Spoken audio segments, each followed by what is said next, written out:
I'm probably going to say the word stay-at-home mom 1,000 times today. Hey beautiful people, this is Keri Kavali. Thank you so much for tuning into today's episode. Today I'm going to be sharing with you my 7 tips on how to prepare to become a stay-at-home mom. So if you're looking into making the transition to become a stay-at-home mom, stay tuned. Before I get into these tips that I have written down, I do want to let you know, if you are new to the channel, thank you so much for giving my video a view. I hope that you stick around and that you like what you see. If you do want to become a friend of mine, feel free to subscribe to my channel, hit the notifications bell so that you can get notifications whenever I post something up new. Leave a thumbs up to let me know that I did well. And if you already are a friend of mine, I just want to say thank you so much for returning back to my channel today and spending some time with me. Now before I start, I do want to give a disclaimer that all of these tips are my opinion, and these are the things that helped me the most in preparing to become a stay-at-home mom.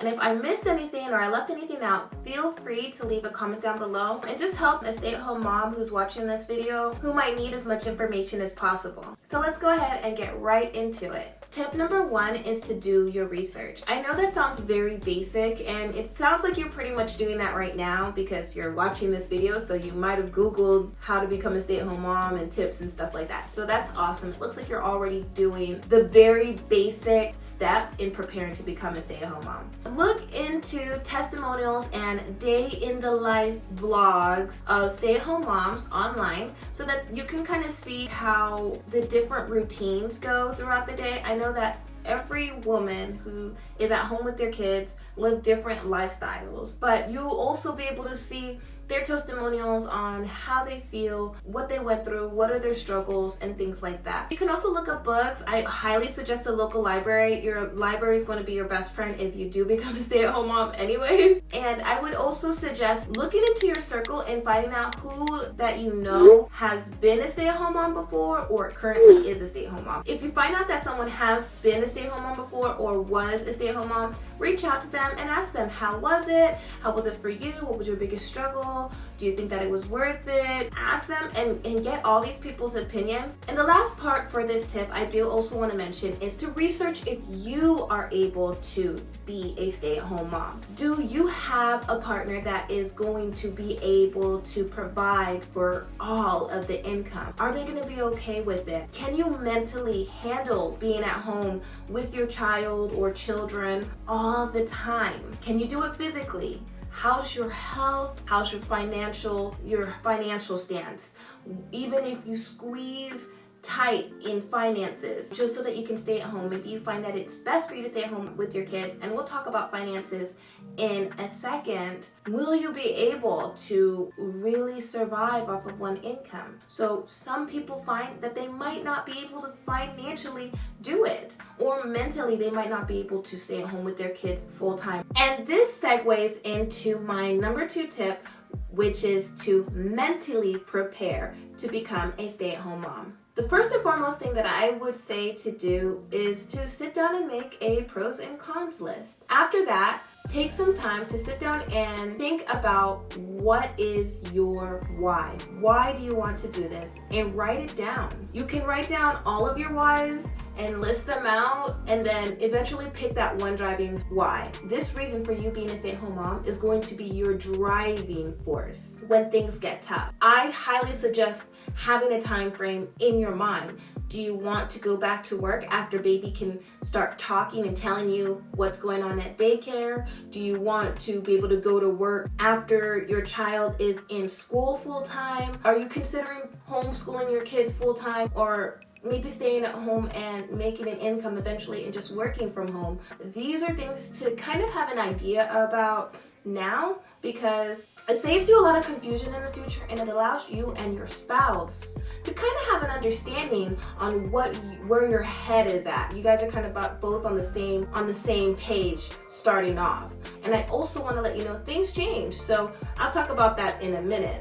I want you to ask yourself, how long for Do you plan on eventually working from home or creating a side income? Will you have support from people around you, or will you be at home with the kids most of the time without the opportunity to have a babysitter for the times that you need a break? And how many kids do you plan on having? So if you're a new mother and that's why you're becoming a stay-at-home mom, is because you're having like your first child, how many kids do you plan on having? Because that can cause you to become a stay-at-home mom even longer than you plan.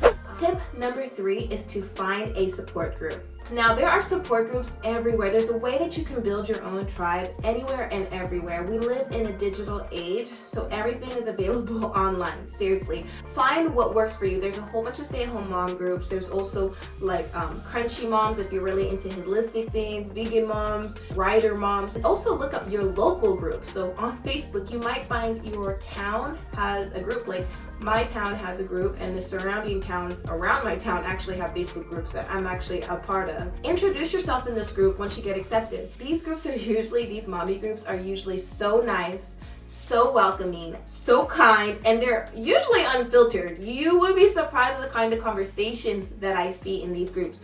But I love it because it's just a group of women who honestly are just looking to connect with other women. Have an open conversation with your spouse and find out what their expectations are of you being at home full-time with the kids. What are their expectations of your daily routine? What do they need from you for support? And what do you expect from them? My 4th tip is for you to prepare for what your health insurance is going to be when you become a full-time stay-at-home mom.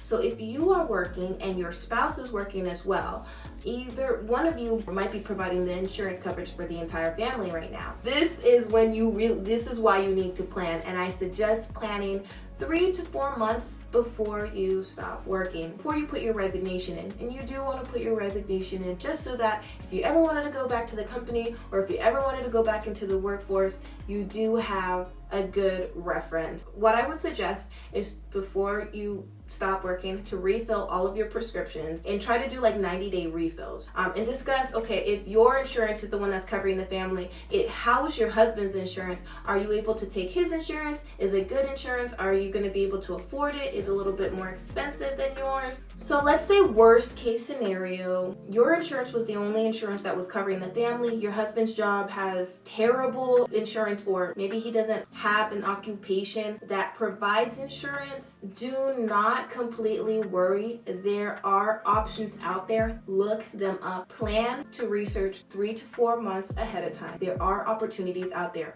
They are not advertised as much, but they are out there. My 5th tip for preparing to become a stay-at-home mom is the most obvious. Save, save, save. Save, save, save. If you are working, work overtime. If your husband is working too, have him work overtime. Pick up a second job if you can. Sell your stuff. There's a whole bunch of online stuff nowadays, like garage sales, let go, offer up. Sell your things if you find anything that you want to sell. Cut out expensive activities, so no fancy date nights for a while, no road trips anywhere. Save, save, save, and I believe begin your saving at least 3 to 4 months before you stop working, at the very least. And go over your expenses. Sit down with your husband and write down all of your expenses. Break down how much your rent or mortgage costs, how much your car insurance costs, like all of your bills. And then look at the tiny bills. How much money do I spend on fancy coffee every morning before I go to work? How much money does this music app charge me every month that I don't even use?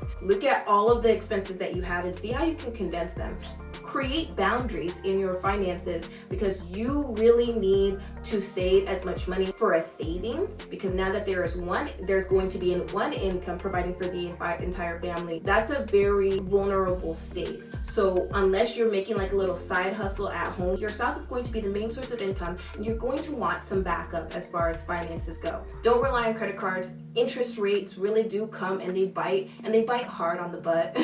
They really do. Saving and building your savings and creating a budget leads me into my next tip, which is tip number 6, which is creating a one-income budget and trying it out for 3 months. This is where you're going to be able to test if you are even able to survive on one income. How exciting. Not a lot of people get this chance where they get to try it out before they become a stay-at-home mom and have to rely on one income. But you, my friend, are going to be so well prepared before becoming a full-time stay-at-home mom that you're going to try living on one income before you actually stop working. While you're saving your income, live off of what your spouse makes and follow that budget. And I'm going to give you a heads up, you might have slip-ups, you might have some catching up to do, you might have some readjustments you have to make and reconsiderations, and that's totally fine because it's like a trial period where you get to figure out what you got to do to make it work. I give a ton of information on saving money as a stay-at-home mom, how to create some passive income or some side income from home. I provide like recipe ideas for food prepping, how to make your money stretch with your meals that you make, and just a lot of encouragement. My book is titled Balancing Finances on One Income as a Stay-at-Home Mom. It's a holistic guide to financial health. I just talk about anything and everything from my experience on living on one income, realistically living on one income as a stay-at-home mom. I share a little of our pitfalls, some of the mistakes we've made, and some of the struggles that we had to go through in order for us to finally live relaxed. Like I have like a relaxed lifestyle right now. Like I'm pretty comfortable. It's because of all of the struggles that we've been through in the past. We've had a lot of falls on our butt really hard, and I talk about that in the book. The book can be found on Amazon. I'll leave the link below in the description box. My last tip for today is going to be tip number 7, and it's going to be, it won't be perfect. Transitioning from being a working mother outside of the home to being at home full time with the kids is not going to be perfect. Your experience at being at home with the kids is not going to be perfect. And I know that might be hard to fathom right now because you're watching this and you're like, well, I've got this down pat. I was meant to be a mom and I was meant to stay at home and this is what. And yes, you might have been meant to do it, but it's hard to really fully know what to expect until we're really experiencing it ourselves. You are not less of a mother if you find out that it doesn't work out for you, that you need to have a separate identity outside of the house, or maybe like your passion doesn't allow you to work at home so you can't stay at home with the kids. It doesn't make you less of a mother. It doesn't make you a better mother if you decide to stay home with your kids and you rock at it. Some women breastfeed exclusively. Some women bottle feed their kids formula. Some women choose to be stay-at-home moms. Some women choose to work outside of the house. Some women are against co-sleeping and have their kids sleep in their own bedroom at the age of 3 months. Some women are like me who co-sleep with their kids. My kids are like 4 years old. I have a 5-year-old and she still sleeps in bed with me. And I'm not gonna feel guilty for that because I totally love every moment, every cuddle, every snuggle that I can get until she gets to the point where she needs her own space. Come to think of it, I really wouldn't mind if she started sleeping in her own bed though. But anyways, you're gonna have some fails, you're gonna have a ton of wins. You may have seasons of highs and lows, and that's totally normal. Once you rock at being a stay-at-home mom, because you're at home with the kids a lot and you don't have a lot of space and a lot of time alone, and we'll go into that in another video, you realize that you are pretty much superwoman and you start to consider what other things that you are capable of doing. That opens up a whole new world of possibilities and opportunity. I think you're gonna do an amazing job as a stay-at-home mom, and I also believe that you are making the best decision for your family and an amazing sacrifice. At first it might be a little rocky because you don't know what to expect and it's completely different from what might be the norm in your area, but I do want to say, seek within, pray about it. Prayer really answers. And so pray about it. Have your spouse pray about it with you. Ask the Lord for when you should become a stay-at-home mom, how, and for finances and things like that, which we'll talk about in the future. So that's about it. These are all 7 tips I have on how to become a stay-at-home mom. I know that this isn't an exhaustive list. These are just the main things that worked for me when I was transitioning from being a working woman into being at home full-time with my kids. Stay tuned because I have a video coming up next on the pros and cons of being a stay-at-home mom. So I write down some of the pros and cons from my perspective, and I share that with you. If you haven't already become a friend of mine and you enjoyed watching this video, feel free, I invite you to subscribe to my channel, hit the notifications bell, give me a thumbs up, comment below, and let me know your thoughts. If you are already a stay-at-home mom, what are your tips for becoming a stay-at-home mom? If you're new to becoming a stay-at-home mom, what is your why? What is driving you? What have you done to already begin preparing? And if you already are a friend of mine, thank you so much again. Thank you so much again for joining in today's conversation and spending some time with me during this chat. As always, I just want to remind you, ladies, to continue delighting in life and thriving in Christ as a modern-day stay-at-home mother and wife. Until the next time we talk.